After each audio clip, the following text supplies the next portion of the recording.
మిర్చి వ్యాపారానికి గుంటూరు కేంద్రంగా ఉంది. గుంటూరులో ఆసియాలోనే అతిపెద్ద మిర్చి మార్కెట్ యార్డ్ ఉండడంతో పాటు వందల కొద్ది కోల్డ్ స్టోరేజీలున్నాయి.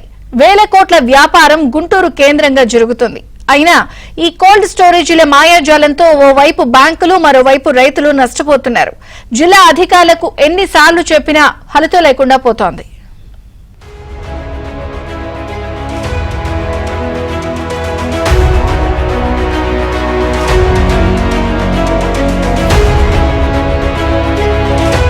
గుంటూరు జిల్లా కేంద్రంలో ఆసియాలోనే అతిపెద్ద మిర్చి మార్కెట్ యార్డు ఉంది.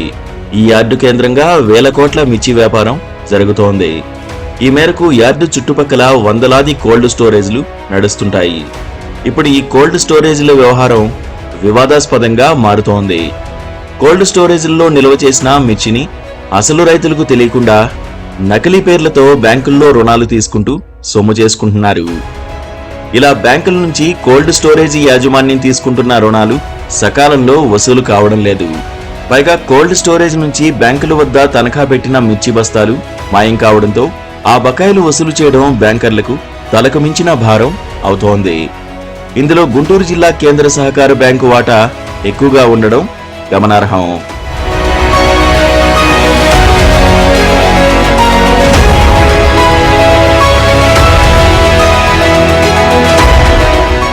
కోల్డ్ స్టోరేజ్ యజమానుల్లో కొందరు నకిలీ బాండ్లు సృష్టించి అసలు రైతులకు తెలియకుండా వారికి తెలిసిన వ్యక్తులను రైతులుగా చూపించి బ్యాంకుల్లో రుణాలు పొంది సొంతానికి వాడుకున్నారు.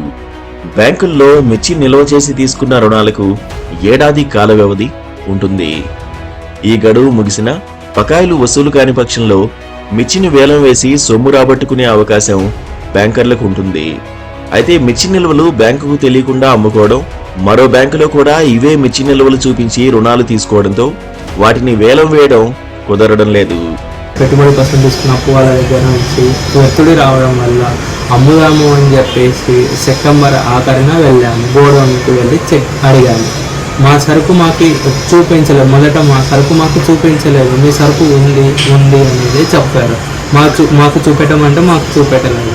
తర్వాత నాతో పాటు ఉన్న అందరూ రైతులు అందరూ ఐదుగా తెలిసినది ఏంటి అంటే యాజమాన్యం అందరి బ్యాగుల పైన లోన్లు వాళ్ళందరూ వాళ్ళే అమ్మేసుకోవడం జరిగింది. జేడీసీసీబీ నుంచి రుణాలిచ్చిన ప్రతిసారి సొమ్ము పక్కదారి పడుతోంది. గతంలో 2 సార్లు ఇలా వివాదాస్పదం కావడం, 1,35,00,000 ఇప్పటికీ వసూలు కాకపోవడంతో లెడ్జు రుణాలు ఇవ్వడం ఆపేశారు. వైసీపీ గద్దెనెక్కాక సొసైటీ పాలకవర్గాలకు ఎన్నికలు నిర్వహించకుండా నామినేట్ చేసి చేతులు దులిపేసుకుంది. వీరు బ్యాంకు యంత్రాంగంపై ఒత్తిడి తెచ్చి గత 3 ఏళ్లుగా ప్లెడ్జ్ రుణాలు మంజూరు చేయించారు. ఆ బకాయిలే బాగా పెరిగిపోయాయి. వైసీపీ నేతల అనాలోచిత నిర్ణయం బ్యాంకుల పాలిట శాపంగా మారింది. ఉమ్మడి జిల్లా కోల్డ్ స్టోరేజ్లలో మిర్చి నిల్వ చేసిన రైతులకు జిల్లా కేంద్ర సహకార బ్యాంక్ ఇచ్చిన రుణాలు 164 కోట్లుగా తేలింది. ఇందులో ఒక్క నల్లపాడు శాఖ ఇచ్చిన మొత్తం 116 కోట్లుగా ఉంది. జిల్లా వ్యాప్తంగా జేడీసీసీబీకి పేరుకుపోయిన బకాయిలు 53 కోట్లు కాగా ఒక్క నల్లపాడు శాఖ పరిధిలోని బకాయిలే ఏకంగా 40 కోట్లు ఉండడం ఆశ్చర్యంగా ఉంది. ఆ యజమాను ఇద్దరు కూడా తీగుర cold storage, Raghavendra cold storage యజమానులు ఇద్దరు కూడా రైతులు తెలియకుండానే మరి బ్యాంకుల్లో మరి 6-7 కోట్ల రూపాయల డబ్బులు తీసుకొని 1,700 మంది రైతుల నెట్టేయడానికి ముంచారు. మరి కలెక్టర్ గారి దృష్టికి కూడా తీసుకెళ్లారు, మన ఎంపీ గారి దృష్టికి కూడా వెళ్ళింది. రాఘవేంద్ర కోల్డ్ స్టోరేజ్ నకిలీ బాండ్లు పెట్టి రుణాలు పొందిన విషయం ఇటీవల వెలుగు చూసింది. ఇందులో నల్లపాడు బ్రాంచ్కి 4 కోట్ల బకాయి వసూలు కావాల్సింది. కోల్డ్ స్టోరేజ్లోని మిర్చిలో కొంత ఇప్పటికే విక్రయించడం, మరో బ్యాంకులోనూ ఇవే బాండ్లు పెట్టి రుణాలు పొందినందున జేడీసీసీబీకి చూపిన మిర్చి బస్తాలు ఉన్నాయా లేవా అన్నది విచారణలో తేలాల్సి ఉంది. నల్లపాడు బ్రాంచ్ పరిధిలో ఒక్కో రైతు పేరు మీద గరిష్టంగా 10 లక్షల రుణం ఇచ్చారు. ఎంత పెద్ద మొత్తంలో ఇచ్చినప్పుడు క్షేత్రస్థాయిలో అంతా పక్కాగా ఉందా లేదా అన్నది బ్యాంకు ఉన్నతాధికారులు తనిఖీ చేసి ఉంటే నిబంధనలు సక్రమంగా అమలయ్యేవి. గోదాములకెళ్లి సరుకు ఉందా లేదా, ఇతర బ్యాంకుల్లో తనఖా పెట్టారా, బాండ్లు నకిలీవా అసలువా, రైతులే రుణాలు తీసుకుంటున్నారా వంటి అంశాలు పక్కాగా పరిశీలించకుండానే రుణాలు మంజూరు చేశారు. దీంతో బ్యాంకు సిబ్బంది పనితీరు కూడా విమర్శలకు దారితీస్తోంది. మొన్న జరిగినటువంటి సంఘటన పత్తిపాడులో ఎక్కువ మంది రైతులు నష్టపోయారు. కోల్డ్ స్టోరేజీలో వాళ్ళు మరి మిర్చిని నిల్వ చేసుకున్నారు. వీళ్ళకి తెలియకుండా మరి ఆ ప్రొప్రైటర్ అమ్మాడు. అంటే రైతులు మోసపోయారు. Farmers are cheated and at the same time banks are also cheated. Farmers are cheated, banks are also cheated. దీన్ని అరికట్టాల్సినటువంటి బాధ్యత మరి ప్రభుత్వం పైన ఉంది, అదేవిధంగా పాలకుల పైన ఉంది.